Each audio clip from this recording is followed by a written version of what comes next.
Welcome to the Josh Hall Web Design Show. Helping you build better websites and create a web design business that gives you freedom and a lifestyle you love. What's up, friends? Welcome into the podcast. This is episode 139. I'm excited about this because we're going to do something a little bit different on the podcast over the next couple episodes. We are about to start a little two-part podcast series. And what we're going to do in this episode and the next episode is we're going to talk about what is by far the hottest topic in web design right now, and that is site speed. So over the next couple episodes, you're going to get a good feel for how to speed up your websites, best practices for better performance, and everything that you learn is going to help you get better, quote unquote, letter rankings on all of these speed checking tools like GTmetrix and that kind of stuff. And I will say I have my thoughts about how far you should go on that because you don't want to sacrifice good conversion-based design for just a better letter score, although you'll hear me talk about that and rail about that over the next couple episodes. Now, you might be thinking, why are we doing a little series? Well, quite frankly, it's because there's a lot to talk about when it comes to speed. And I wanted to break this into two parts because I actually recorded the episode that's going to follow this one before this episode. And my guest in that episode is he's a bona fide speed expert. And we got pretty technical. We go really far into the weeds on speed and caching and performance. And after that episode, I thought, you know what? Let's do an episode just to set the groundwork before we get into that one. So I wanted to have somebody who was just on the podcast recently, actually, my good buddy, Tim Strifler of DiviLife.com. I wanted to have him back on the podcast for this episode to lay the groundwork for speed because Tim actually just recently released a 5-step guide to speeding up your Divi website, although it doesn't apply to just Divi, it applies to any tool that you're using. And I thought it was such a great kind of beginner's guide to speed that I was like, Tim, I know you were just on, but would you be interested in coming right back on to talk about this? And he said, absolutely. So I'm really, really excited to give you guys the basics of speed to help you prepare for the next couple episodes because we'll cover the basics in this one and then we'll dive into the really advanced stuff in episode 140 following this one. So really excited about this. Again, speed is really important. However, there's also a lot of things that are going to come into play here. Everything is not about a perfect A on GTmetrix, which you're going to find out. So there's lots of stuff I'm super excited about for you. Now, before we dive in, if you are new to web design and you're like, oh my gosh, I'm learning design and I'm trying to learn code and now I got to worry about speed, I understand it can be super overwhelming. And I recently created a 10-step completely free action plan for you to help you learn the most important things in web design. It's basically a guide on what I wish somebody would have told me that I should learn when I got started. And you can grab that for free right now. Just go to joshhall.co/learn. And that you can get access to this free guide. It's a 10-step action plan. I just lay out some really good resources for you and the most important things you should learn when it comes to building awesome websites. Again, to get that for free, just go to joshhall.co/learn. You can pick that up. If you have any questions after going through that, just let me know. Hit me up and I'd be happy to guide you through the best resources. All right, without further ado, let's talk site speed with my man, Tim Strifler.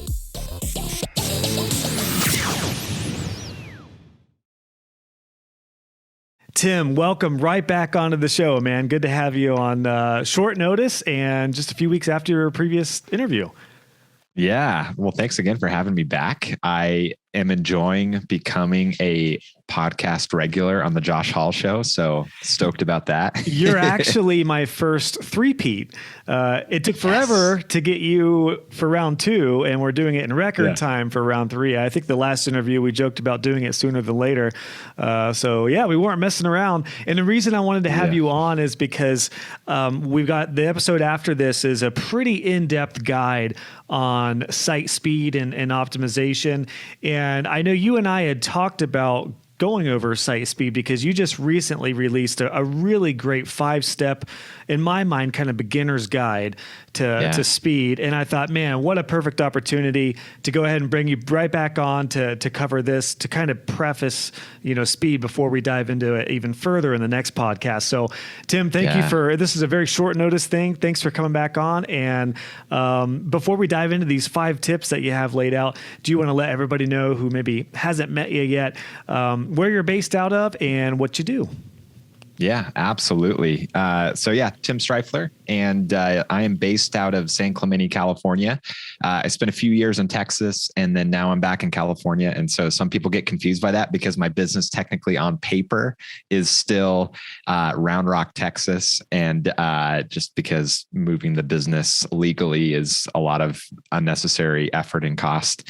But yeah, I'm based in Southern California, and then my business is Divi Life. And so at Divi Life, we create Divi plugins, child themes, layouts, tutorials, everything for Divi. So Divi is our chosen product. And so all of our products are made for Divi and require Divi. And so we are 100% all in on Divi. And so Josh, as you mentioned, having the guide. So my speed up guide for Divi, it's for Divi. However, it's also kind of like the steps aren't really specific to Divi. Most of them, at least, they can be really applied to any WordPress site. But yeah, I've been nerding out over this stuff a lot lately, and so it's a hot topic, man. I'm excited to be here. Speed, it really is. Yeah, speed is, I think, the hottest topic in web design, and obviously, we know there's a lot going on with Google that they're wanting to favor sites that are loading well and have best practices in place. And actually, before we dive into these 5 tips that you have for us, Tim, your thoughts on the recent Divi update, which was a big update for speed. Do you want to elaborate on maybe what that update is and give me your thoughts on that? Yeah, definitely. So this has been kind of a long-awaited, highly anticipated update to Divi. Divi 4.10 came out on, I think, August 18th, 2021. And basically now Divi is 100% bloat free. And so previously what would happen is every time Divi adds a new feature, a new design setting, anything, basically it gets added to every page of your website, regardless if you're even using it. So when they added the really fancy animations several years back, it's like, this is great, but now it's getting loaded on every single page. And so the CSS file in Divi just grew and grew and grew and grew. And so now Divi 4.10, the performance update, changes that completely. So now Divi has what it's called dynamic assets. And so now things are only loaded when you're actually using them. So if you're only using a few different modules on your page, well, now Divi's not going to load all of the code for those other, 30 plus modules that you're not even using. And so that's huge. So that's a huge benefit, because people would complain that, oh, Divi is bloated and it's sluggish and stuff like that. And now you can't say that anymore because they've built in this incredible code set to be able to make everything modular and dynamic. And it kind of, basically, you're only loading what you use. Yeah, it kind of reminds me of, I know years back, it was really, really common that folks who were more on the advanced side wanted a developer version of Divi, to where it would be just that. Like, you could have the modules if you wanted, but you didn't need to have them. It was more of a lightweight version. I feel like this is a very sound compromise to that, because if you don't want to use animations and scroll effects and everything else you have in there, it doesn't matter. It's not loading on that page unless you put it on there. Yeah, that's a good point. I totally forgot about that. People were really pushing for that.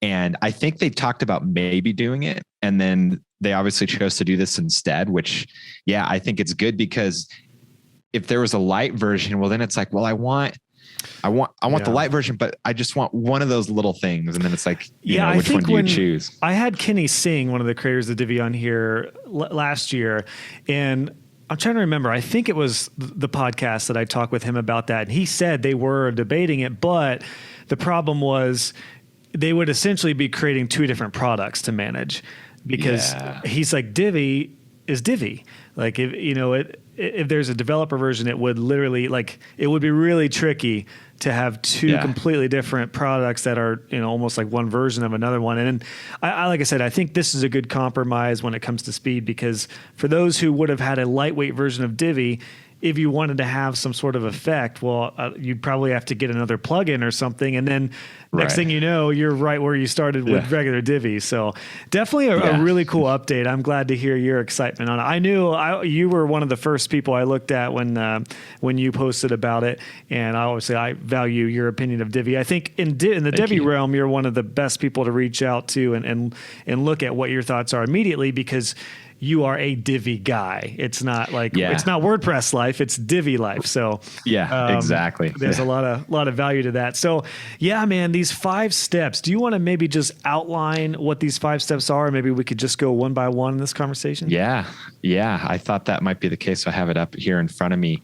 And yeah, Josh will put these in the show notes, I'm sure. Definitely. But yeah, step 1 of my 5-step guide is to use great hosting. And you kind of see it a lot out there where people will try to optimize their way around using good hosting. And so they'll use really, really cheap hosting.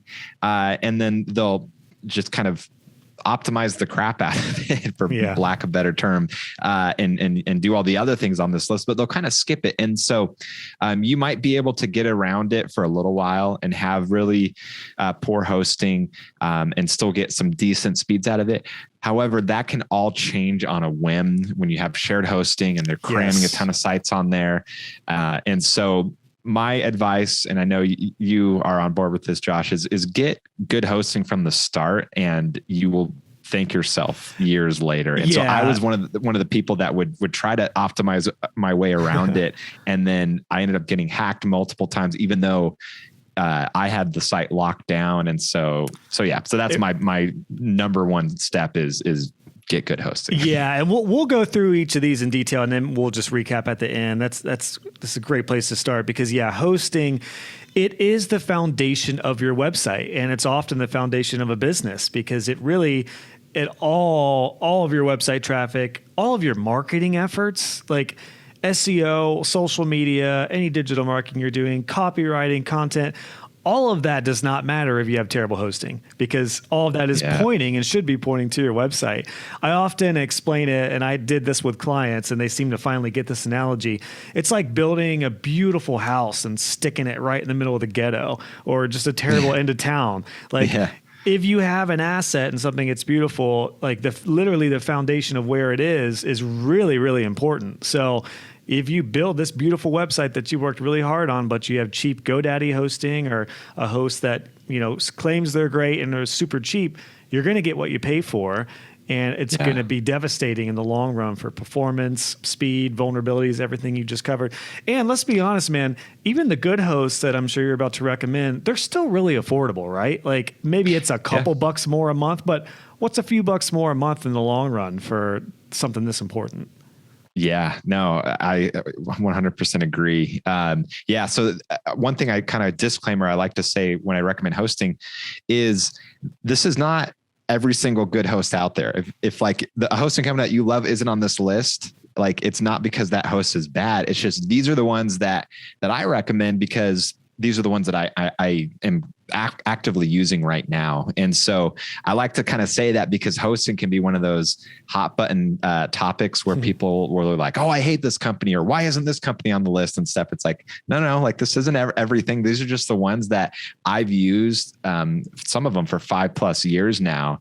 And so they're like tried and true, and therefore I can safely recommend them. It's not everyone that's good. It's just the ones that I think are good right now. So, so Siteground, I basically recommend, I have a low cost, a mid-level, and then a top of the line. So Siteground being the low cost provider.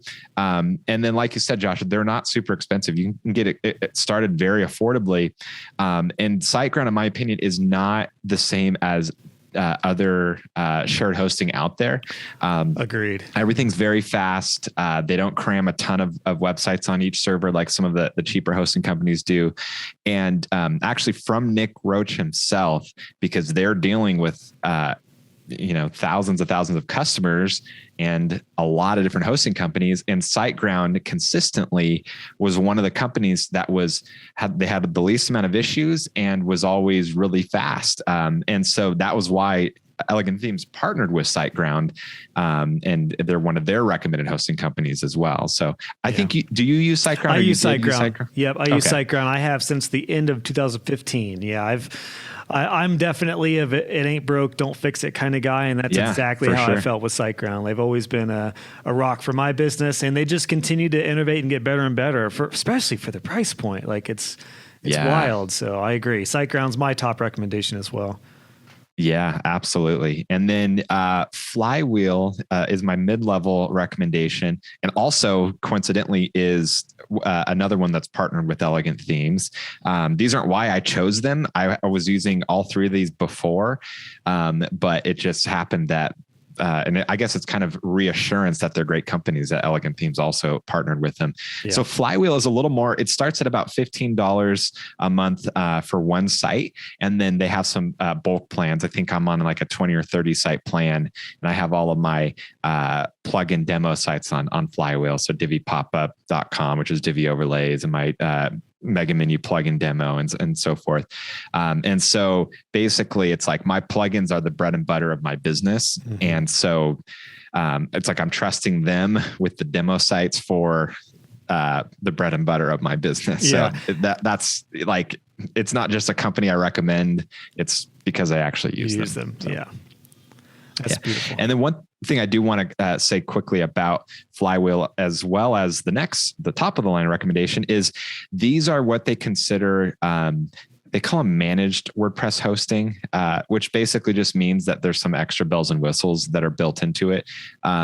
So for example, with Flywheel, you get automatic server level backups, you get server level caching, you get CDN built in, you get one-click staging. And so they kind of have their own custom portal with all of those different things. And so you are paying a little bit more for it, but you get a lot more for the value. So that's what they provide. Yeah, and feel free to jump in at any point. I was just going to say, I have a thought on this, but I want to hear the top recommendation that you have, where you are paying more, but you get the most value. Yeah, definitely. So WPEngine is my top of the line recommendation. And they were kind of the first ones, or one of the first ones in that quote unquote managed WordPress hosting space, where they, kind of changed the game with WordPress hosting, and they only do WordPress. They don't do any other platform. They charge per site, or they have the bulk plans as well, just like Flywheel. And then they have all those bells and whistles. So my website, DiviLife.com, is on a WPEngine dedicated server. Most people don't need that. It is very pricey. But I want my website, which is an online business, it's e-commerce, I want it to be completely, dedicated resources. And we also have our licensing system. Try to say that 20 times fast. That's a tough one. Hooked up to it. And so, so I needed a lot of resources. And so we pay a lot of money, but it is worth it. However, you don't have to get a dedicated server with WPEngine. They have more entry-level plans. I think that starts at like $20 a month. Let me just, I got to bring this up because I don't want to give false information here. Well, and it could always change too. I would that's say, true. Around there, but yeah, $25 a month is their entry level plan. Yeah, these three are what I recommend as well. Exactly how you have them, Tim. I totally back you up on that. Siteground, great place to start. It's what I use. Flywheel is definitely a great mid-level, and then WPEngine. I actually did not know that you were using all three simultaneously. So, and you mentioned this in the article on how to speed up your Divi website in 5 steps, which of course we'll link below in the show notes. But use Siteground for child themes, Flywheel for your plugin demo sites, and then of course WPEngine, like you mentioned, for your actual Divi Life site, which is really cool. Yeah, exactly. And it wasn't something that like I kind of planned it that way.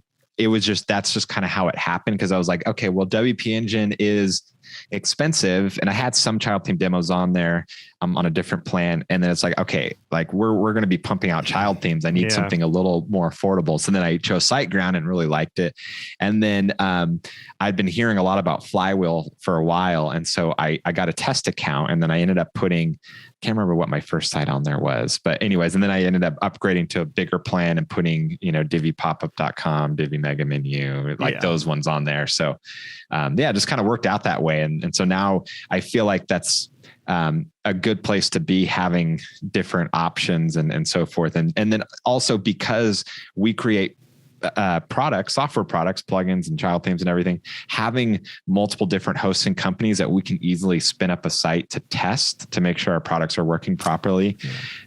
It's just a good place to be. And so we'll have customers that'll say, hey, I was just going to say, this is a really good type of tip and mindset to have with people listening with your customers, because if you have a mom and pop portfolio style site that's more like brochure, Siteground's going to be fine.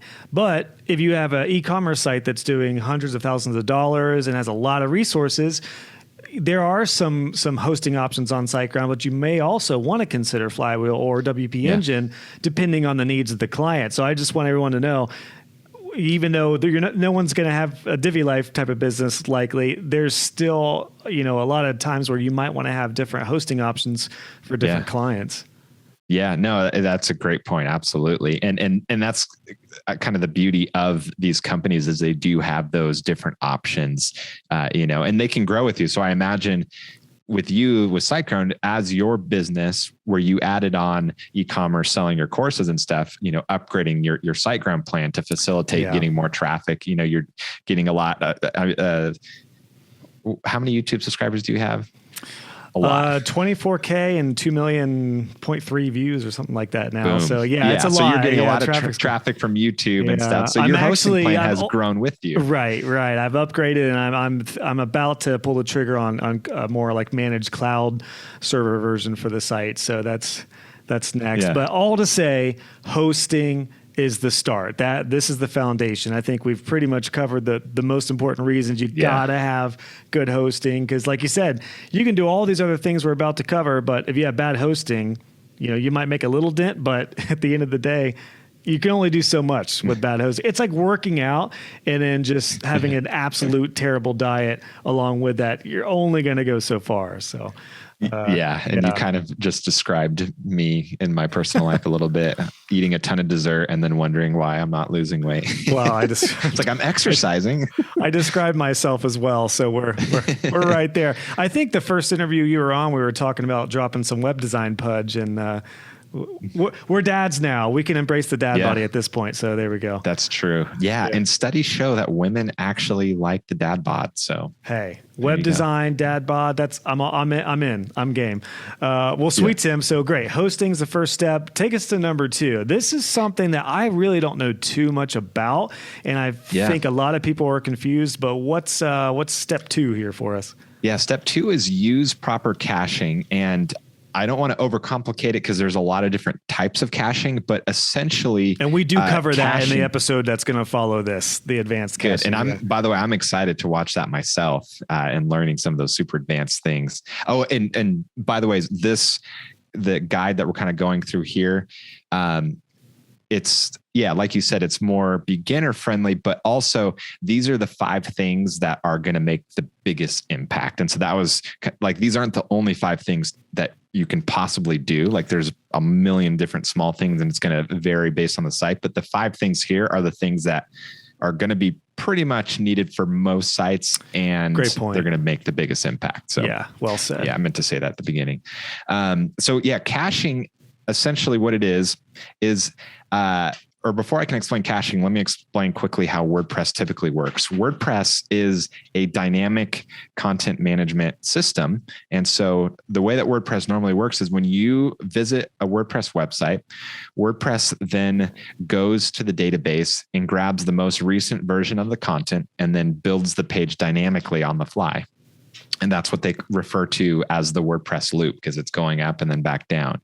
And it does that on every page for every visitor. And that's time consuming and slows down the site.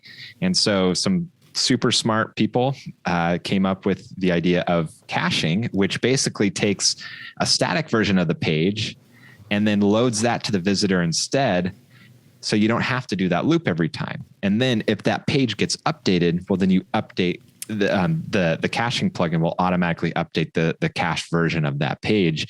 So then it's serving the static version instead, which is a lot quicker. And so that's kind of like caching 101. Yeah, that's great. What's interesting is I just recently published a new tutorial on my YouTube channel about one of the ways to fix CSS not showing when you do an update and write some CSS, which typically the biggest, unless there's code that's wrong, typically what's happening is when you add some CSS to a site and it doesn't show, it's because the cache isn't cleared. And my little tip and my trick is to clear the cache on your website, which I know you're going to talk about some resources for plugins or tools for that, but then also your browser. Your browser is cached as well, so you need to do what's called a hard refresh. So if you post some CSS and it's not showing up, Josh's 2-step fix is to just clear the actual cache on the website, clear the cache on your browser, and then it should show. So yes, you nailed it. And so often people will say, hey, I did this and I cleared my cache and it's still not working, but they forget about the browser cache. Yeah. And some people don't realize that the browser does cache web pages and it's loading up, a file on your site that has now been updated with custom CSS in your example. And then, you don't realize that you have to clear that. So thanks for bringing that up. Yeah, it was just a practical example of like the impact of caching, because I didn't really understand what was going on when that was happening to me. And then I realized, there's this thing called caching that needs to be cleared for these updates to show. Yeah, absolutely. So for in most cases, the best place to start with caching is a caching plugin. And so there's a lot of great caching plugins out there. The one that I recommend is WPRocket. It is a premium plugin. They don't have a free version. I, in the past, used free versions. They were overly complicated and you don't get any support. And so if you can swing it, WPRocket, it's very affordable. You can pay per site. And I'd heard a lot about it. And so I finally decided to check it out. So I bought the single site and then I upgraded to like the 3 site. And then now I'm on the unlimited site because it's just such good value. So I highly, highly, highly recommend WPRocket. And it does a lot, and it does a lot more than just caching as well as doing page caching. It has a lot of optimization stuff built into it. And not only is it really good, but it's easy to use. And they actually have some really good documentation and kind of like hints along the way. So it'll tell you what it is briefly, and then you can hit more, and then it'll pop open their documentation for you to kind of read through and understand, which honestly, I want to encourage everyone out there as you're optimizing sites to start learning the process rather than just toggling buttons and letting the plugins do the heavy lifting. Learn what's actually happening, because then if something's not working, then you can start to troubleshoot and figure out why, instead of just being like, oh, it's not working. I flipped all the switches. Well, it's a little more complicated than that. I did not realize how robust WPRocket was. And in fact, John, who's coming in next week, loves WPRocket, and we go down into in depth with what WPRocket can do, because it is much more than just speed. It's optimization. There's a lot of different things in with that. But I do want to say, just a heads up, sometimes, like with Siteground, I use the Siteground Optimizer plugin, which has caching in there as well. And if you have multiple caching plugins, they can conflict. So this is, I think, when you said, Tim, you should learn what's going on so you could troubleshoot. I think that's what's really important. I'm glad you said that, because if you're using WPRocket and the SG Optimizer plugin and have another caching plugin somewhere, you're going to have conflicts there. So the whole toggling thing, you do have to make sure you're not conflicting if you're using something like that. Yeah, no, that's a great point, because there can be a lot of overlap with plugins, but then also different types of caching. And then sometimes too, what makes it a little bit complicated is sometimes they're called slightly different things. And so it can make it confusing. Doesn't Divi have a setting now with some sort of caching that you can enable?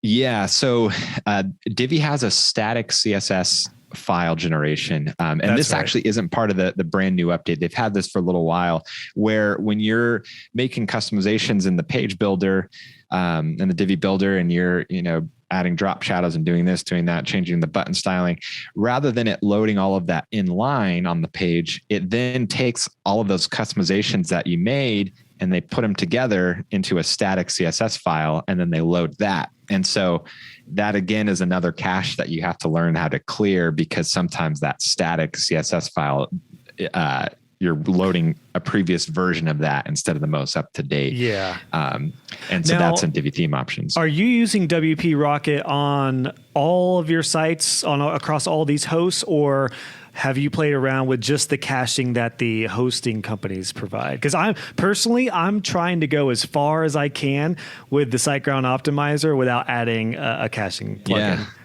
Yeah. So I don't have it on Siteground. I just have it on my Flywheel sites and WPEngine. And actually, WPRocket is the only caching plugin that for sure WPEngine allows, and then possibly Flywheel as well. Oh, interesting. And that's actually a great time to bring up that these hosts, and there's a lot of other hosts too, that have server level caching. So it's like you have the plugin level, you have the server level, and then you have like the CDN Cloudflare level. We'll get to that. But the server level cache is done on the server side. And that's another cache that sometimes you have to clear in order to get the most up-to-date version of your site, which it's annoying when you have 5 different caches to clear, but you learn to deal with it. And so because they have their caching, WPRocket was the only one that they allow. And the reason is because they went the extra mile and worked with them to make sure that when WPRocket is active on a WPEngine site, and I think Flywheel too, don't quote me on that, that they'll deactivate some of the things in WPRocket that would normally conflict. Gotcha. And so, so WPEngine and Flywheel both have caching built in, but I found when you combine it with WPRocket, it makes a huge difference with site speed. And we should say too, with all these different tools playing together, it can probably be really intimidating to think like, oh gosh, am I going to have to do this for every site? Well, the good news is if you use Siteground or Flywheel or whatever, and then use WPRocket, once you figure out what works on one site, you can just replicate that on all your other sites. So I think this is where sticking with a handful of tools is so important. Like, don't overwhelm yourself with tons of new tools on every new site, because you're gonna run yourself crazy. You can figure out what works on one site, and worst case, duplicate a site on a staging domain, try it out there, see if anything breaks and see what works. And then once you get it ready to go, you can even optimize a site to the nth degree using this guide and any other resources, and then replicate everything you did on your live sites, and you'll be good to go. Yeah, absolutely. And on that note too, testing and trial and error, the trial and error method, which I'm sure we're all familiar with, is a really important part of the speed optimization process, because you have to turn on different things, and then you have to test to make sure it didn't break anything. And then you want to do a speed test to make sure that what you're doing is actually speeding up the site. However, you have to be careful with that, because if you just turn on some settings and immediately do a speed test, you're not going to see those new optimizations reflected. You need to make sure you clear all the caches across the board. And then you have to do something called priming the cache, which is basically loading your website in an incognito browser, so then the cache can be rebuilt. So then when the testing tool or website visitor goes and visits a site, they're going to get the most up-to-date version. They're going to get a fully built cache page, because when you clear the cache, it needs to be rebuilt again in order for that to be shown to the visitor. Gotcha. So sometimes you're like, oh my gosh, my speed went, from like an A to an F by turning on this one setting, immediately turn it off. No, give it a second. Make sure you open it in an incognito window, do another test, do a couple tests, and then see. And so when you're kind of going through all of these optimization steps, you end up doing a lot of testing, but it's worth it. I meant to say this in the outset, but I personally don't get too hung up on site speed as far as like these metric testing sites. Like I have always signed off on the common sense rule. Like, load a website. If it loads pretty good on a couple different networks, a couple different Wi-Fis, then cool. If there's, like, my site, for example, does not load great right now. I get not great scores. However, I checked in with students and everyone says, yeah, it loads fine. Like, it hasn't been an issue. If I could save a couple seconds, great. That would be awesome. But I'm not killing myself over getting an A. If my sites get C's and D's, but they're working really well, yeah, there's room for improvement, but I'm fine with that. And this is interesting. And I don't want to derail us, but I do want to interject in here because I don't want people to think that if their sites are at B's, they're failing, or even if they're at F's and E's, they're failing. Because again, there are sites I know it's a lot of news sites are some of the worst ranking sites on like GT metrics and stuff, but they're some of the most popular. And it really comes down to what is the purpose of a site. And also when it comes to speed, how important is an extra second or two compared to the UX and the conversion based aspects?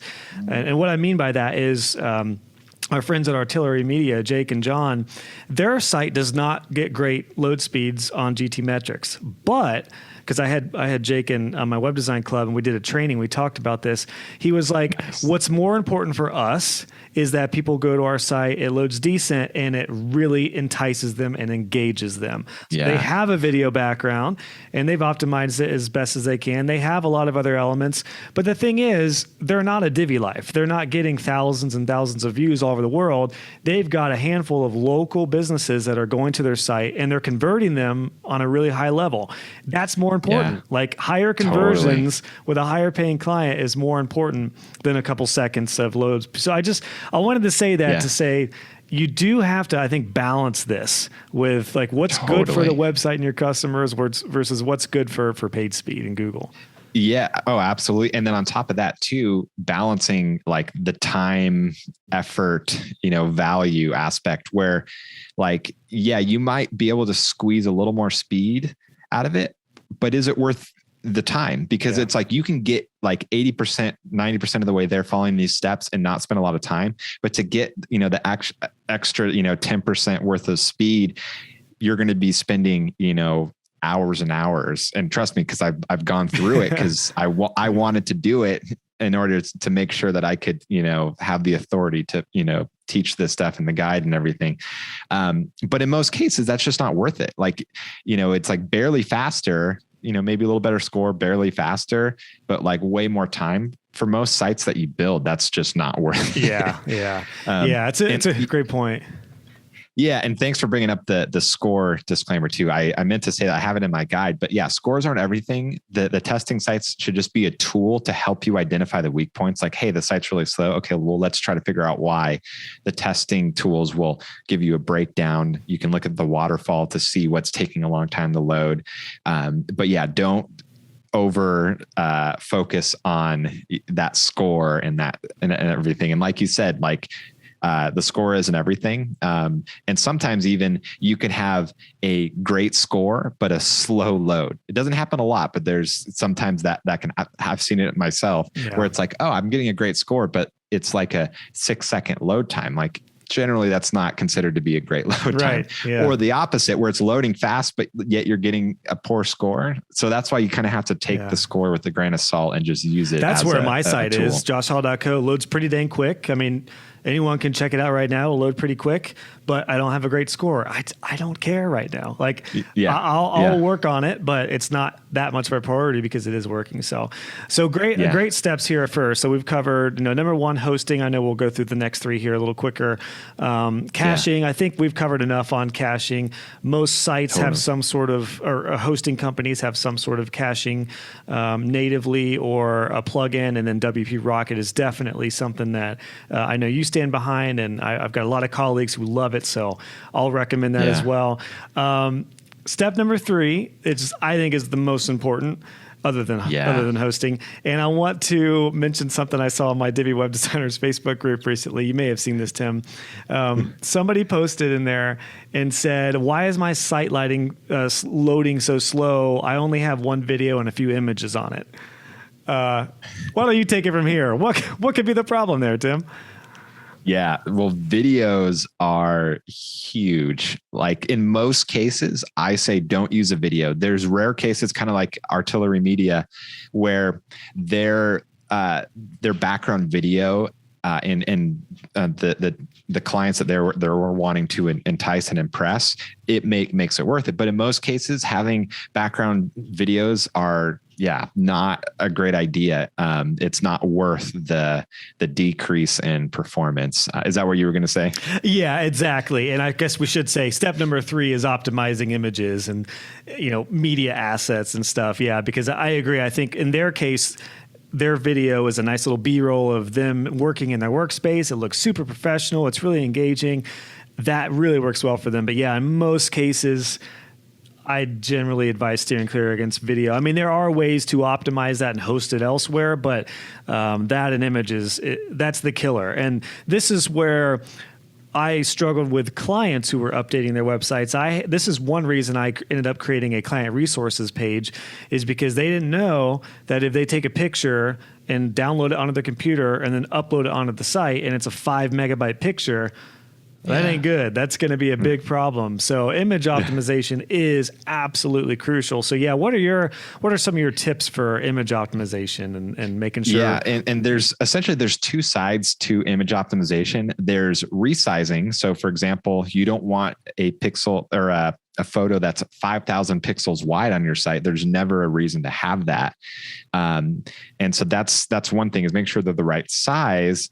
And then the other one, which is actually on my guide, it's the first step, and that's image compression. And so making it smaller in size. And basically there's plugins and tools that will compress it using complex algorithms. I looked into a little bit of how it actually works, and it's way above my head technically, but basically they look at similar parts of images and they build like pixel maps. And so, so that if this area right here, background, this is all, a dark color. Okay. Well, it's very similar to over here. So we can just make it essentially the same, opposed to, duplicating. Yeah. It's very complicated. I don't want to go too far on like how to optimize images on this particular point. I will link in the show notes just for everyone's reference. I have a couple tutorials on how to do that. One on just how to resize images before and optimize them before they go to the website. And then additionally, a little more info on image file type. So I'll link those both in the show notes. But yeah, Tim, I'm sure you'll back me up in saying you want to do it manually first. You want to make sure your image is compressed and resized accordingly, so you don't load a 5 megabyte, 5,000 pixel wide picture. But you mentioned there are some plugins out there, some really great tools. From what I've personally seen, I have enjoyed Short Pixel the most.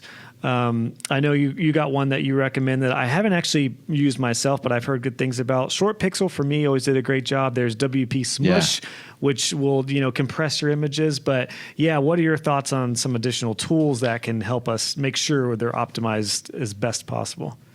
Yeah. So I use and I recommend Imagify, and it's by the same company as WPRocket. And so they integrate nicely together. You mentioned Short Pixel. Similar. I haven't personally used it, but I hear amazing things about it. And so, it's a preference thing. But I do like, since I use WPRocket, to use Imagify, and they go really well together. And so Imagify, it'll compress your images and then it'll automatically resize them too, which is really, really nice, so that you don't have 5,000 pixel wide images. And then one last thing I want to say about that, so we can move on to the next steps, is Imagify will also create WebP file types, and that's kind of the gold standard. And so I don't know if your guide talks about that. I don't think so. No, I don't think so. Okay. I didn't really realize that myself. Yeah. So WebP, it's a file type from Google actually. And so basically it is the smallest type of image in terms of size. And so It will, by using WebP, it'll make your websites a lot faster. And so Imagify will automatically convert your images to WebP, and you don't have to do anything. And not only that, is if there's someone's visiting your website in a browser that isn't compatible with WebP yet, because it's still relatively new, a few years old. All the major browsers support it.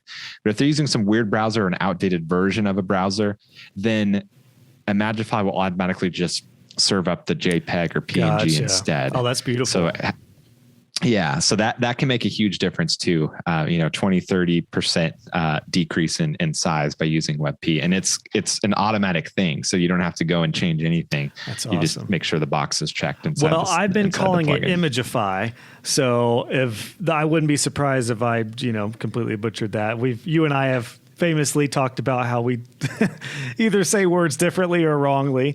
So I've been saying Imagify, but Imagify. Do you know if that's official? Have they? I don't know. Because I used to say Imagify too, or I'd be like, I would just kind of stumble over it. I would think it would be. It's was. based off an image, so I would think it'd be Imagify. Yeah. But it's one of those things where you read it like online, and then you kind of have a way of how it sounds. And then when you actually hear it a different way, then it's like mind blowing. There's another one. We got to get to the bottom of this then. So if anyone knows, anyone listening knows, go to the episode here and post a comment. And I guess you'll have to send us a video in our recording. Imagify definitely does make more sense, because like I said, it is image. Imagify to me is more, it's sexier because it's like imaginative. Yeah, it's imagine how fast your site will load with optimized images. Yeah.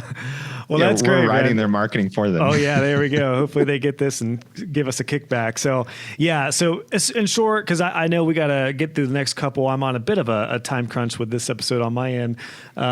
So number 3, image optimization, a little bit about video. We talked about compression, resizing.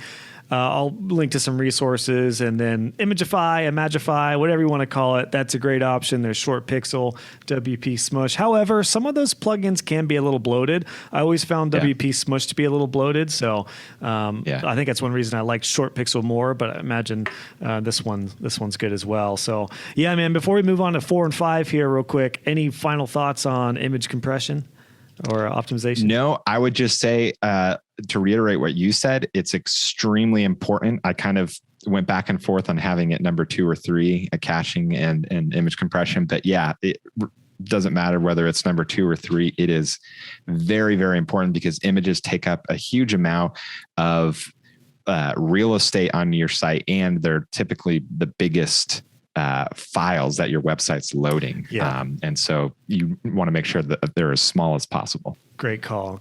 Well, speaking of things that can take up some resources and sizes, step 4 is plugins. How important are, this is a biggie, man. It's something I did not really realize till later on in my journey, that if you download a free plugin that's extremely bloated, how devastating that can be to speed. So we probably don't need to go into this one too far, but yeah, plugins. How important is this for speed? Yeah, definitely. So anytime you're using a plugin that's loading something on the front end, whether it's like, for example, my plugins, it's a pop-up plugin, or, a mega menu plugin, or, it's a social media plugin that adds social media stuff. It's going to be loading code for the visitor. And so the more code that your website's loading, the potential it has to slow down. And of course you can optimize really well to get around these things. But at the end of the day, if you have a very poorly coded plugin, then it's going to slow down your site, whether it's on the front end or the back end or both. And so you want to use good quality plugins from good developers that are actively updating them.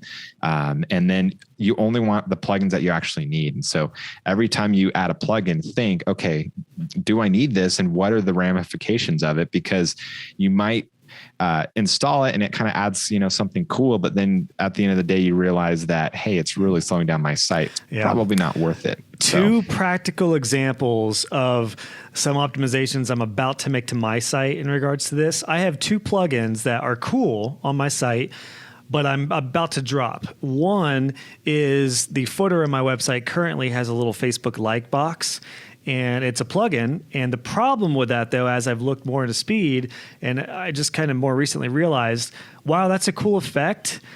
It is causing every page on my site to load that much slower because it's pulling in this Facebook plugin with a feed. Yeah. And I'm about to drop that. This actually was like this is a perfect time of conversation to make me go, okay, do that like stat. So that's one. Another one I have is a sidebar plugin, which is a great plugin, recent posts widget, I think it's called. And it pulls in like my latest podcasts and my latest tutorials, and it's visual. So it pulls in images, but probably just what I said there should have been a red flag. It's pulling in images that are resizing differently, and that is 100% causing some load time slowage on all of my posts that have a sidebar. So I'm about to drop that one as well, just because there's some other workarounds to doing that, either just text-based or with Divi. And also, I just don't think it's that beneficial. Like, people can just click on podcast to see the recent one. So I'm really thinking of that through a UX perspective and what is most important and most needed and what is not. And I think both of those cases are not. Do you think that's sound advice? If you were coaching me, is that what you would recommend?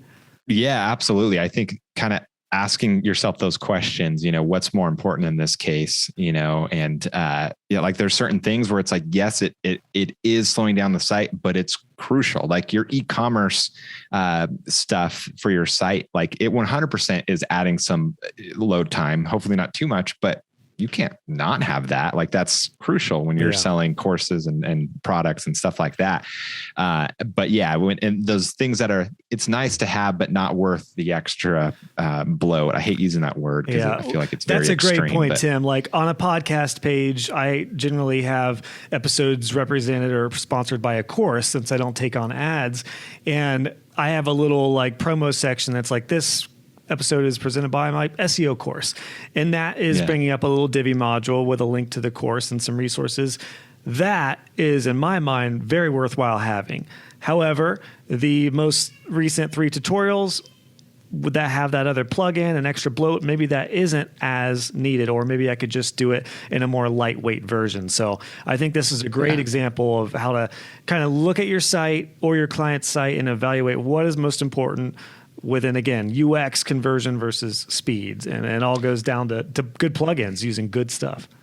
Yeah, absolutely. And so, we good to go on to the step 5? I think so. Yeah, there's not much to say other than use good trusted plugins. Usually the premiums are going to be better and more lightweight than something that's untrusted or vulnerable. So that's great, man. And let's wrap up with step 5, CDN, Content Delivery Network.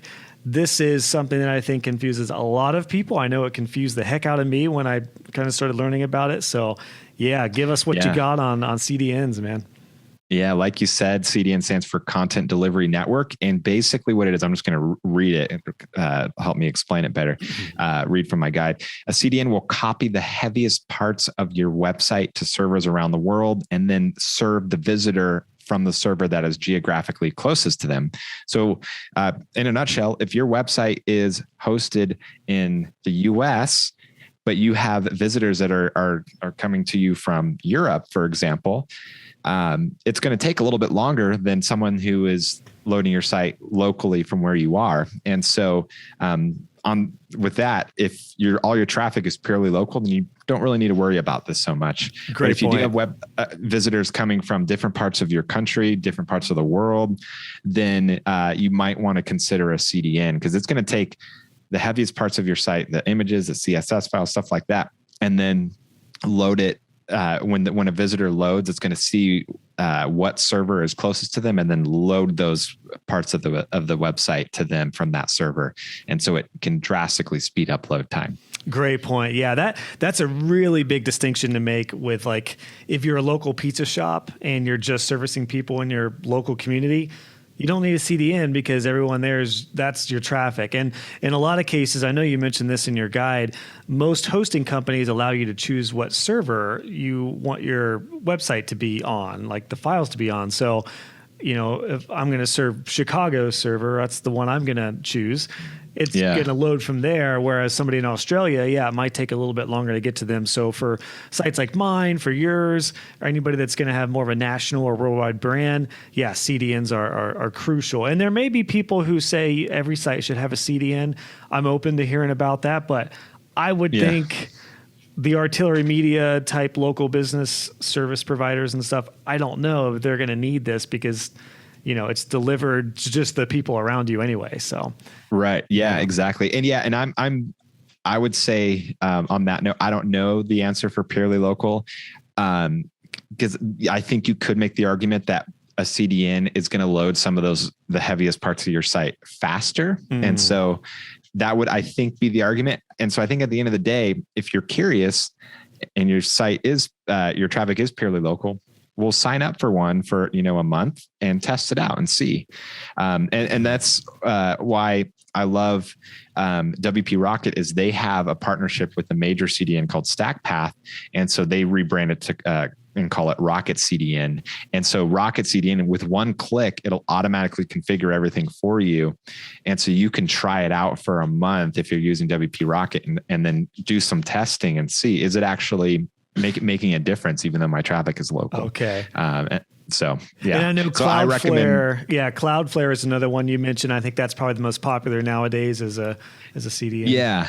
And Cloudflare is kind of confusing because it's not a traditional CDN like Stackpath and other CDNs and Rocket CDN, which is Stackpath. Cloudflare works a little bit differently. It will speed up your site, and they do have free versions. So I put every single website that I create on Cloudflare, and 95% of them is just the free plan. And then a few, I have some paid upgrades just because it's worth it, but for those few sites. But I actually use Cloudflare along with Rocket CDN. And so I use them together because they kind of do a little bit different things. Gotcha.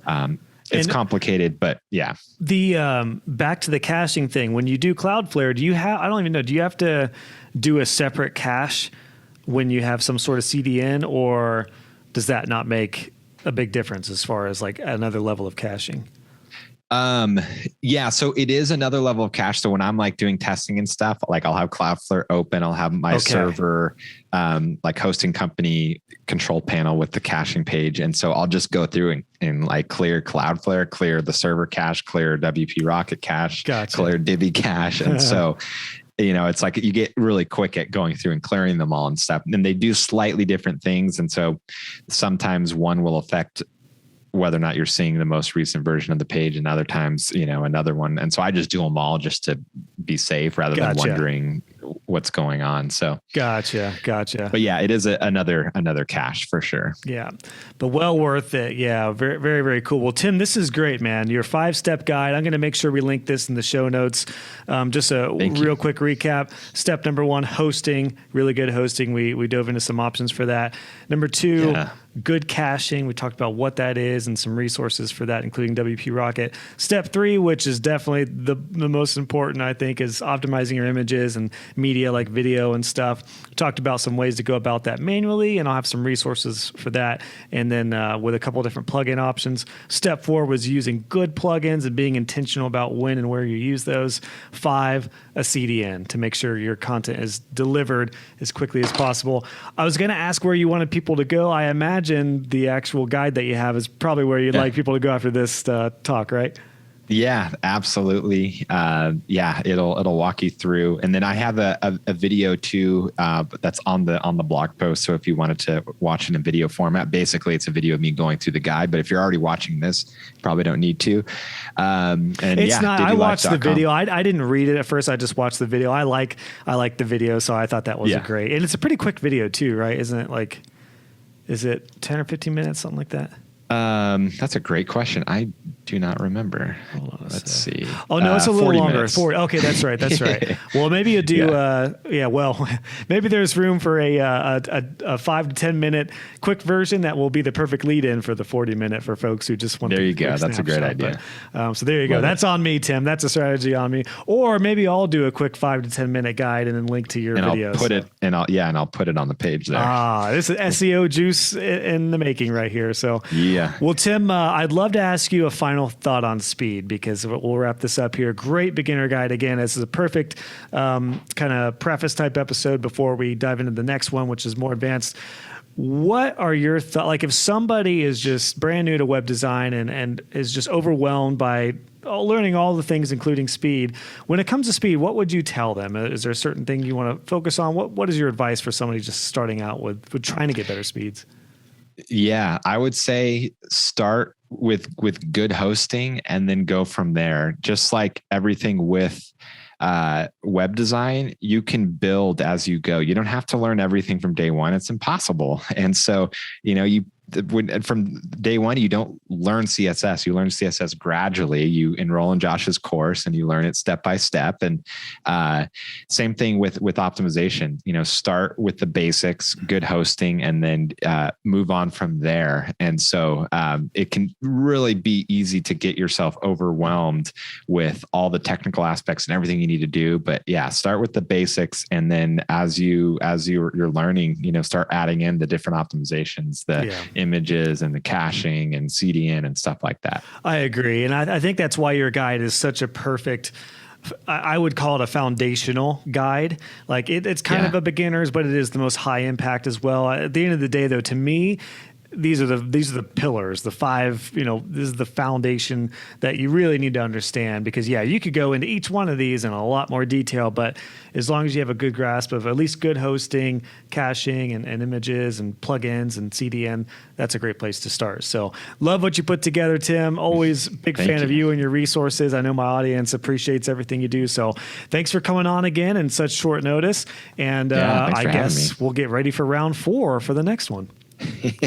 Sounds good. Yeah. Thanks again for having me, Josh. And I'm looking forward to watching the next episode after this one. It'll be right down your alley. Yeah. Some of it was above my head, so it'll be right down your alley. I'm pumped. Love it. Awesome. Thanks, man. Cheers.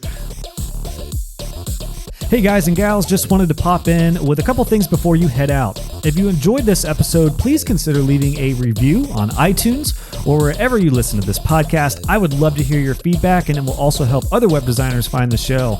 Be sure to check out the show notes for this episode. Just go to joshhall.co, click on podcasts, and search this episode number, and you'll find all the links, descriptions, and resources we talked about. And if you haven't already, make sure you subscribe, and you'll be notified when the next episode is live. Thanks again for tuning in, and I'll catch you guys on the next episode.